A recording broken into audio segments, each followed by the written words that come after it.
नमस्कार दोस्तों आपने भी ये बात अक्सर सुनी होगी कि यदि आप जीएसटी की चोरी करते हैं तो गिरफ्तारी के भी प्रोविज़न जीएसटी के अंतर्गत हैं।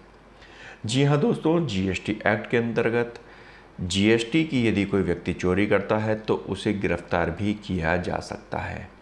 दोस्तों आज हम इस वीडियो में बात करेंगे कि अरेस्ट होने के जीएसटी के अंतर्गत अरेस्ट करने के क्या क्या प्रोविजंस हैं और किस सिचुएशन में किसी भी व्यक्ति को अरेस्ट किया जा सकता है और जीएसटी के अंतर्गत उसमें जो सज़ा है, सज़ा आप उसको कितने वर्ष तक मिल सकती है। दोस्तों सबसे पहले हम बात करेंगे कि जीएसटी के अंतर्गत जो अरेस्ट करने की पावर है वो किसके पास है। तो दोस्तों जीएसटी के अंदर अगर किसी भी व्यक्ति को जिसने जीएसटी के टैक्स की चोरी की है उसको अरेस्ट करने का ऑर्डर इशू करने की पावर कमिश्नर के पास है। जी हाँ दोस्तों, ये पावर सिर्फ कमिश्नर के पास है। उससे नीचे की कोई भी अथॉरिटी का व्यक्ति किसी भी व्यक्ति को सीधे अरेस्ट नहीं कर सकता और कमिश्नर भी इस पावर को यूज करने से पहले उसके पास ये पूरा बिलीफ होना चाहिए, उसको ये विश्वास होना चाहिए कि जिस व्यक्ति को मैं गिरफ्तार करने जा रहा हूँ उसने टैक्स की चोरी की है।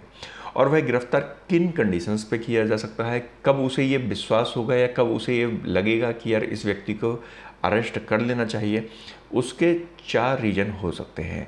पहला रीज़न यह है कि सपोज जो रजिस्टर्ड पर्सन है उसने किसी भी गुड्स को सप्लाई किया लेकिन उसका बिल नहीं काटा, यानी कि उसने सेल तो कर दी लेकिन जीएसटी का बिल नहीं काटा, उसके ऊपर जीएसटी चार्ज नहीं किया, यानी बिना बिल के उसने माल को सेल कर दिया।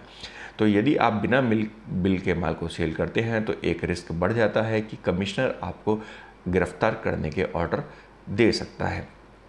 दूसरा है कि इसी प्रकार यदि आपने कोई माल को खरीदा ही नहीं लेकिन आपने बिल ले लिया, जैसे कि होता क्या है कि मुझे आईटीसी चाहिए तो मैंने क्या किया कि मैंने माल तो मैंने नहीं खरीदा, मैंने कोई सर्विसेज नहीं ली किसी पार्टी से, लेकिन उससे मैंने बिल कटवा लिया। यानी कि अब हम उसके पॉइंट ऑफ व्यू से बात कर रहे हैं तो जो सप्लायर है, सप्लायर ने मुझे माल की सप्लाई नहीं की लेकिन बिल काट करके मुझे दे दिया, या मैंने माल की सप्लाई नहीं की और मैंने बिल काट दिया। दोनों ही केसों में आप अरेस्ट के वारंट इशू किए जा सकते हैं, अरेस्ट के ऑर्डर इशू किए जा सकते हैं। इसी प्रकार से तीसरा है कि यदि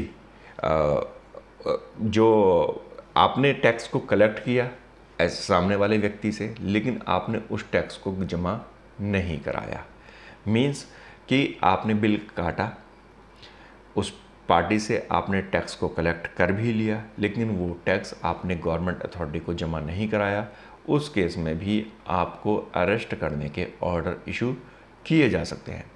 इसके अलावा है कि आपने कोई भी क्रेडिट ले लिया अपनी बुक्स के अंदर किसी भी ऐसे बिल से जो कि जैसा कि हमने थोड़ी देर पहले आपको बताया कि जिस पे कि एक्चुअली कोई सप्लाई हुई ही नहीं है, वो सिर्फ एक फ्रॉड बिल है, सिर्फ बिल मूव किया गया है, सप्लाई नहीं हुई है ना गुड्स की ना सर्विसेज की।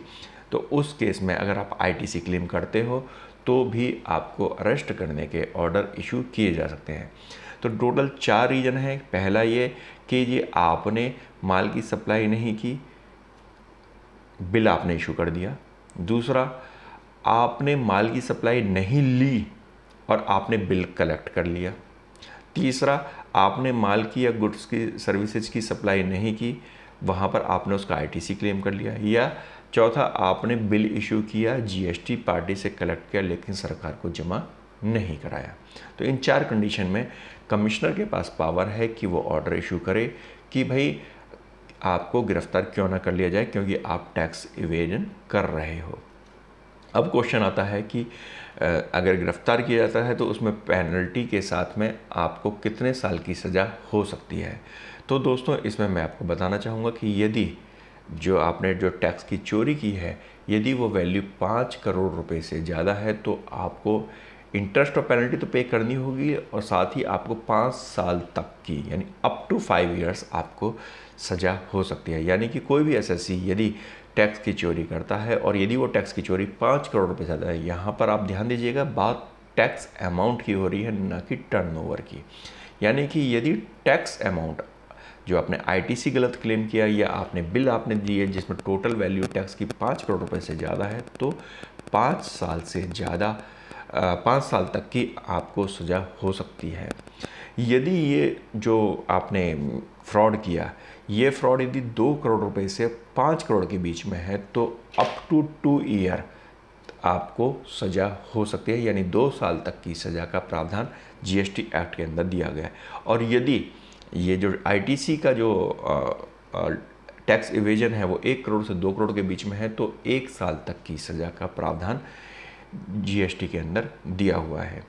तो दोस्तों, ये थे आपके प्रोविजंस, जिसमें कि हमने आपको बताया कि कमिश्नर के पास पावर होती है जीएसटी के अंदर कि वो आपको या कोई भी व्यक्ति को जिसने टैक्स के इवेजन किया है, टैक्स की चोरी की है, उसको गिरफ्तार करे, लेकिन उसके पास 4 रीजन होने चाहिए जिस पर वो गिरफ्तार कर सकता है, और जो सज़ा है वो अप टू 5 ईयर्स तक है, 5 साल तक की इसमें सज़ा का प्रावधान है।